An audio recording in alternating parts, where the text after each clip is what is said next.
Salut la famille, bienvenue sur votre chaîne Crypto Digital Business.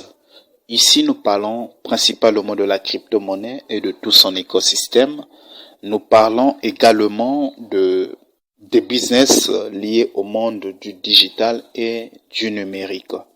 Si vous êtes donc ambitieux, persévérant, tenace et que vous êtes déterminé à travailler dur pour vos objectifs, alors bienvenue sur la chaîne. Et surtout, n'hésitez pas à rejoindre la communauté en vous abonnant sur la chaîne pour qu'ensemble nous puissions former une grande communauté où nous allons nous partager des connaissances sur les crypto-monnaies et sur le monde du digital.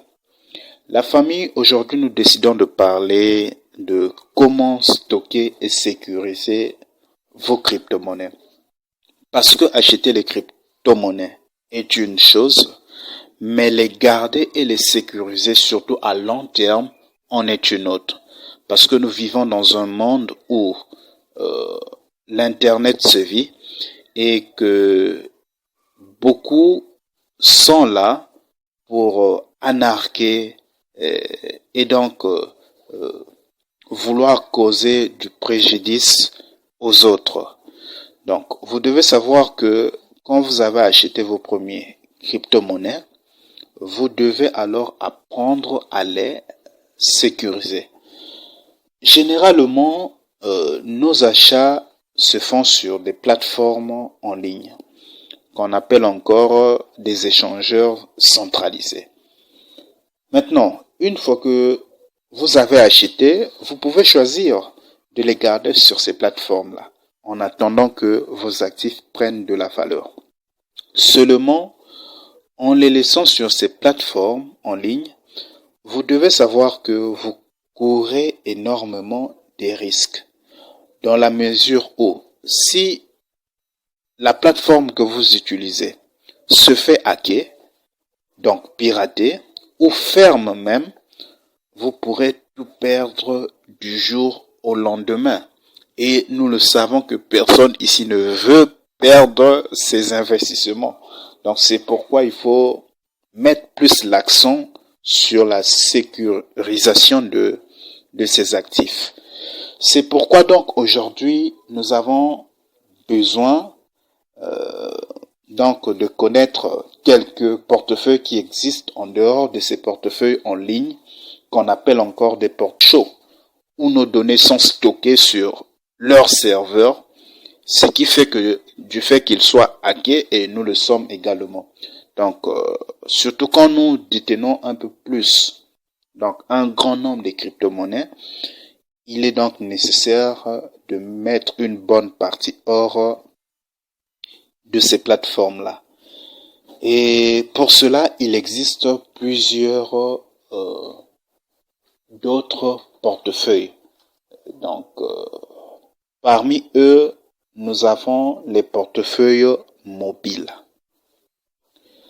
Les portefeuilles d'applications mobiles sont également des portefeuilles. Pourquoi? Parce qu'ils sont accessibles partout dans le monde. L'essentiel d'avoir une connexion Internet.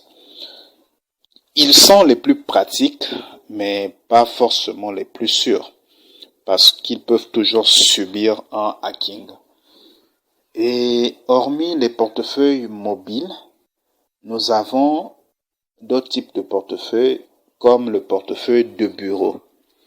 Par exemple, le Core, cela nécessite un téléchargement qui se fait automatiquement d'ailleurs. Donc le téléchargement de toute la blockchain, donc datant depuis 2009 jusqu'à aujourd'hui. Donc cela doit être téléchargé afin de parvenir d'effectuer des transactions donc sur son ordinateur. Et ça demande aussi d'avoir plus de 150 gigas d'espace libre sur son PC afin que cela soit installé. Mais en dehors du Bitcoin, nous avons d'autres comme Electrum, Armory et tout. Donc, il suffit avec ce type de portefeuille-là de se déconnecter pour être à l'abri donc des piratages. Nous avons également les portefeuilles de papier. Oui, les portefeuilles de papier. C'est un stockage à froid, donc qui ne nécessite pas la connexion Internet. Donc ici, vous êtes totalement à l'abri des pirates, mais reste le risque de bien conserver le papier contre de l'eau et contre des voleurs. Nous distinguons également les portefeuilles matériels ou physiques. Et ici, c'est le plus sûr. Ce sont des clés USB très puissants et très durables, comme les gadgets, donc auxquels on branche sur son PC lorsqu'on veut réaliser des transactions. Et une fois fini, vous retirez la clé et vous êtes totalement à l'abri et vous avez la tête tranquille contre les hackings. Et avec les clés ici, vous ne vous inquiétez pas. Par exemple, si vous oubliez votre clé quelque part, la personne qui entre en possession de votre clé, aussi longtemps qu'il n'a pas vos clés privées, n'y peut rien. Donc, c'est pourquoi il faut apprendre toutes ces méthodes-là, surtout lorsqu'on possède un grand nombre des actifs, donc des cryptos, les mettre à l'abri des piratages résout déjà un grand problème. Et aussi la peur de voir une plateforme auquel vous avez décidé de garder vos actifs là-bas fermés.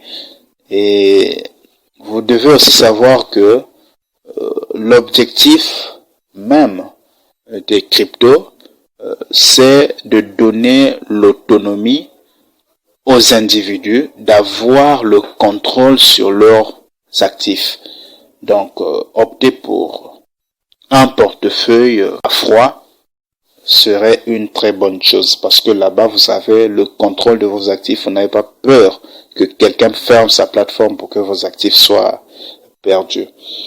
Et pour cela, il fallait donc que nous puissions mettre à la portée de tout le monde, surtout ceux qui viennent d'aborder ce domaine, donc des outils nécessaires pour mieux s'y prendre.